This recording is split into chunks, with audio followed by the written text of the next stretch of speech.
फ़हमी आयशा से कहती है कि मुझे तुम्हारी बेटी से इस बात की उम्मीद नहीं थी, उसने बहुत ही गलत काम किया है। जिस तरीके से उसने इन लोगों को इधर से भगाया है, मैं कहती हूँ कि उसको अल्लाह कभी माफ़ ना करे। खुद तो अपना घर बसाकर बैठ चुकी है, लेकिन दूसरों की ज़िंदगी ये जीवन कर रही है। रहीला भाभी ने इतनी मुश्किल से ये रिश्ता ढूंढा था, लेकिन आप लोगों ने काम ख़राब कर दिया और सारा ही यानी कि हर चीज़ मेरी हर प्लानिंग को ख़त्म कर दिया। इस एनी का तो बेड़ा गर्क हो, इसने तो अपनी ही ज़िंदगी तबाह कर ली है और दूसरों की भी तबाह करने पर तुली हुई है।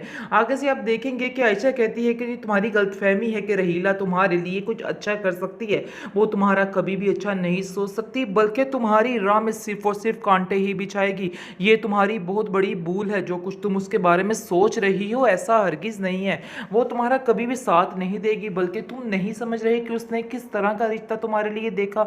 तुम्हें ज़रा सी अकल नहीं है, तुम्हें ध्यान देना चाहिए। फ़ाखर पर उसमें ज़मीन आसमान का फ़र्क है, शायद ये बात तुम्हें नज़र नहीं आती है और तुम बेवकूफ़ों की तरह अपनी ही धुन में चलती रहती हो। पता नहीं कब तुम्हें अकल आएगी और कब तुम्हें समझ आएगी कि ये रहीला और जो उसका शोहर हबीब है, ये दोनों एक जैसे हैं।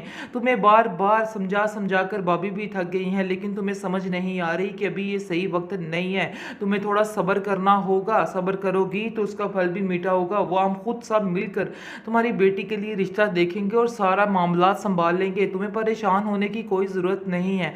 लेकिन फहमी को कौन समझाए, वो तो सिर्फ एक ही बात पर अटकी हुई है कि आप सब मेरे दुश्मन बने बैठे हैं और इसके अलावा कुछ नहीं है। और अगर कोई मेरा साथी इस घर में है तो वो सिर्फ और सिर्फ रहीला ही है।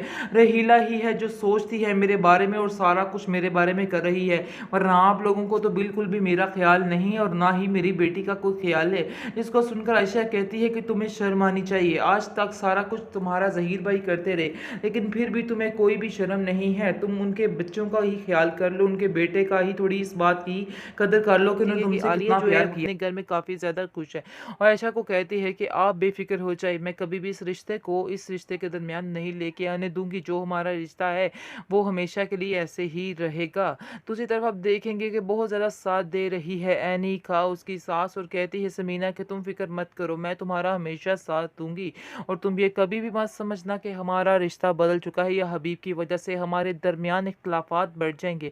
ऐसा कभी भी नहीं होगा। जो जैसा चल रहा है हमारे दरमियान वैसा ही चलता रहेगा। तुम्हें परेशान होने की कोई ज़रूरत नहीं है। ये सुनकर आप देखेंगे कि एनी कहती है मुझे भी आपसे इन्हीं बातों की उम्मीद थी और देख लीजिए कि ऐसा ही हो रहा है। खैर आप देखेंगे काफ़ी ज़्यादा उसने समीना ने उसको तसल्ली दी और कहा है कि रहीला से तुम्हें बच के रहना होगा। रहीला की किसी बात पर यकीन नहीं करना है, क्योंकि अगर तुम रहीला की बातों पे लगोगी या कभी उसकी बातों पे यकीन करोगी तो तुम अपना ही नुकसान करवाओगी। इसलिए तुम्हें उससे दूर रहना की मैं तुम्हें एक बात नसीहत करती हूँ। जिसको सुनकर आप देखेंगे कि वो कहती है मैं जानती हूँ, मुझे माँ ने भी ऐसा ही कहा है कि उससे दूर रहना है, वो कभी भी हमारी सगी नहीं हो सकती है। इसलिए मुझे इस बात का यकीन हो चुका है।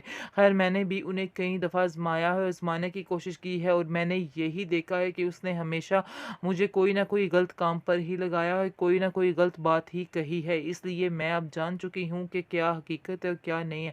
जिसको सुनकर आप देखेंगे कि समीना बहुत ज़्यादा खुश होती है और कहती है कि तुम माशाल्लाह बहुत बड़ों जैसी बातें करने लग गई हो और ऐसा लगता है कि काफ़ी ज़्यादा समझदार हो चुकी हो। इसलिए बेहतर यही है कि अब तुम समझदारी का ही मुज़ाहिरा करती रहना और अपने आप को इस तरह गिराना नहीं है इन लोगों के सामने, बल्कि अपनी एक रिस्पेक्ट बना के रखो ताकि कल को लोग तुम्हारी इज़्ज़त करें और ये तुम्हारा घर है। ये बात तुम अपने ज़हन में रखना और लोगों की बातों पर कुछ भी कान नहीं धरने तुमने, चाहे ये लोग जो मर्ज़ी कहते रहे। इस घर के असल मालिक जो हो वो आप दोनों हो और आप दोनों को ये बात समझनी होगी और बड़े ही एहतियात के साथ हर बात को सँभालना होगा।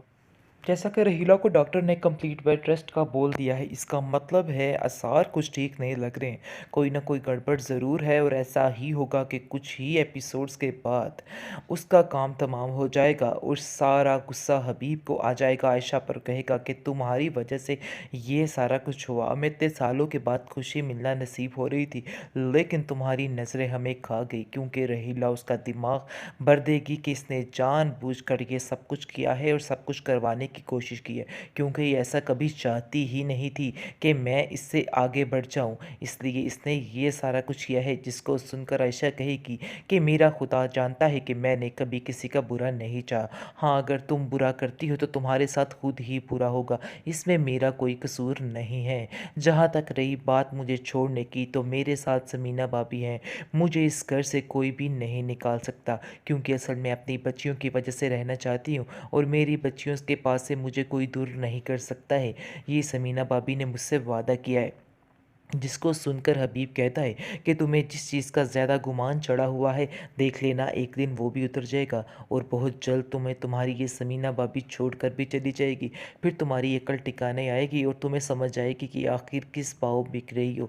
जिस पर आप देखेंगे कि आयशा कहती है कि नहीं, मुझे उन पे पूरा यकीन है, उन्होंने आज तक मेरा बहुत ज़्यादा साथ दिया है, और मज़ीद वो मेरा साथ ज़रूर देंगी, और मुझे कभी भी ऐसे नहीं छोड़ेंगे। जिसको सुनकर हबीब को और ज़्यादा आग लग जाती है, क्योंकि रहीला की तो उस घर में कोई इज्जत है ही नहीं। वो चाहे जो मर्ज़ी कर ले, कोई भी उसको आगे आने देता ही नहीं। साइका, फहमी, हर कोई उसके ख़िलाफ़ है, क्योंकि सब जान चुके हैं कि रहीला की हकीकत आखिर में है क्या, और रहीला क्या करना चाहती है। क्योंकि रहीला ने जिस बेस पर ये स्टेप उठाया था, वो उसका पूरा नहीं हुआ है, क्योंकि उसकी नीयत ही ख़राब थी, और उसको उसकी नीयत का ही मिलकर रहा है, और इसमें और कुछ भी नहीं है। यही बात आयशा कहती है हबीब से कि तुम्हारी बीवी को तुम्हारी नीयत का मिला है। जो आप दोनों की नीयत थी, सिर्फ़ और सिर्फ़ उसकी वजह से ये सब कुछ हो रहा है। जिसको सुनकर वो कहता है कि तुम तो चाहती ही नहीं थी, लेकिन तुमने जो चाहा तुम्हें मिल गया है, अब तो तुम्हें सुकून हो जाना चाहिए। जिसको सुनकर आयशा कहती है कि मुझे जो चाहा वो कभी नहीं मिला। यानी कि बात हो रही है हबीब की, क्योंकि हबीब ने कभी भी उसको दिल से एक्सेप्ट नहीं किया, और वो हमेशा यही सोचती रही, लेकिन ऐसा कभी नहीं हुआ। दूसरी तरफ समीना भाभी को काफ़ी गुस्सा है, और कहती है कि तुम्हारी हबीब जुर्रत कैसे हुई कि तुम आयशा पर हाथ उठाओ और उसको कहो कि तुम यहाँ से चली जाओ। तुम आखिर होते कौन हो उसको इस घर से निकालने वाले? ये उसका घर है, और वो यहाँ पे रहेगी, क्योंकि उसकी बेटी का घर है ये बात तुम भी अपने जहन में रखो। अगर निकलना चाहते हो तो अपनी रहीला को पकड़ो और यहाँ से निकल जाओ। जिसको सुनकर हबीब थोड़ा पिघला जाता है, क्योंकि वो जानता है कि अगर वो समीना के साथ ज़रा ऊंचा आवाज़ में बोला, तो समीना उसको घर से निकाल बाहर फेंकेगी, क्योंकि आयशा से वादा कर लिया है समीना ने कि वो उसको यहाँ से कभी भी नहीं जाने देगी। चाहे हबीब उसका साथ छोड़ता है छोड़ दे, लेकिन समीना अब उसके लिए स्टैंड लेना शुरू हो गई है, और कहती है कि ख़बरदार किसी ने इसके बारे में कोई ऐसी बात की, और जो इसके साथ ऊंची आवाज़ में बात करेगा, मैं उसको इस घर में 1 मिनट के लिए भी बर्दाश्त नहीं करूँगी।